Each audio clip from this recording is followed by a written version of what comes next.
Pourquoi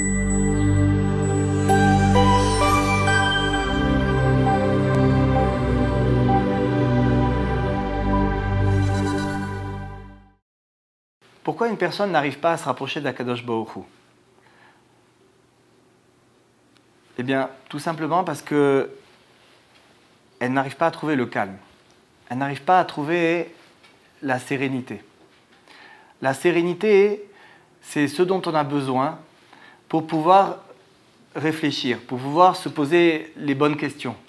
Si quelqu'un a un tant soit peu de sérénité, alors il peut regarder ce qu'il est en train de faire, regarder sa vie, inspecter un petit peu ses actes, regarder son parcours et tirer la conclusion que ce qu'il est en train de faire, c'est bien ou c'est pas bien. Ça veut dire quoi c'est bien? Ça veut dire qu'il est en train de faire quelque chose qui véritablement va avoir une finalité qui va avoir du sens. Et dans l'autre cas, s'il fait le point et qu'il voit qu'il est toute la journée en train de courir après l'argent, ou il est en train de courir après les honneurs, ou que Dieu préserve après les femmes, ce qu'on appelle les passions de ce monde, alors cette personne-là, elle va dire « mais ça rime à rien. Cette vie-là, finalement, elle n'est pas si longue que ça. Et toutes ces passions, toute cette course, ça rime pas à grand-chose, puisque tout ça, je ne vais pas l'emmener là où je vais, puisque on sait que le monde qui nous attend est un monde où on ne peut pas emmener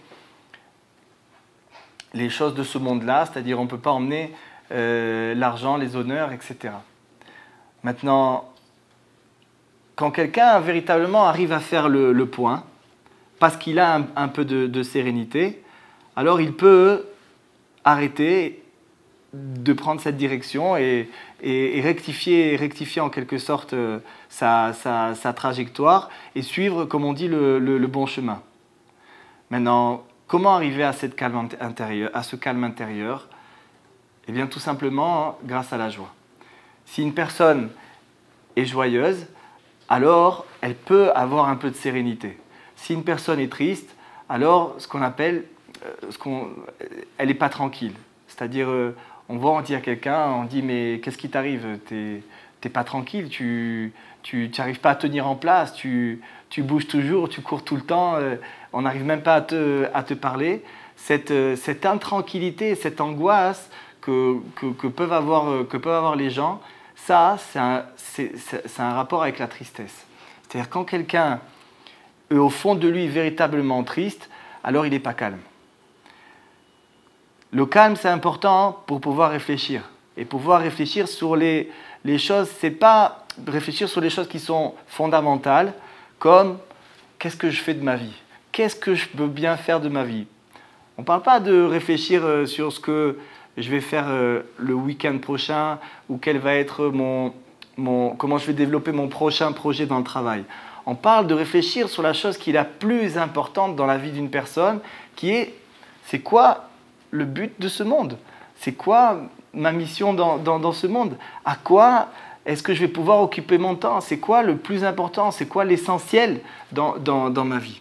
Et quand une personne est triste, alors elle pense qu'à une seule chose, sortir de cette tristesse. Et comment elle va faire pour sortir de cette tristesse? Alors, elle fait ce qu'elle peut.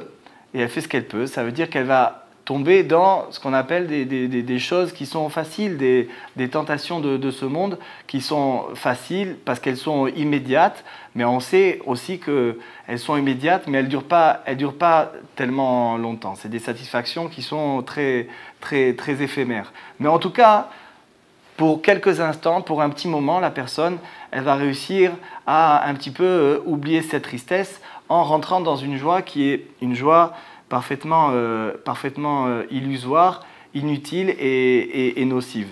Maintenant, la véritable joie, c'est une joie qui est permanente.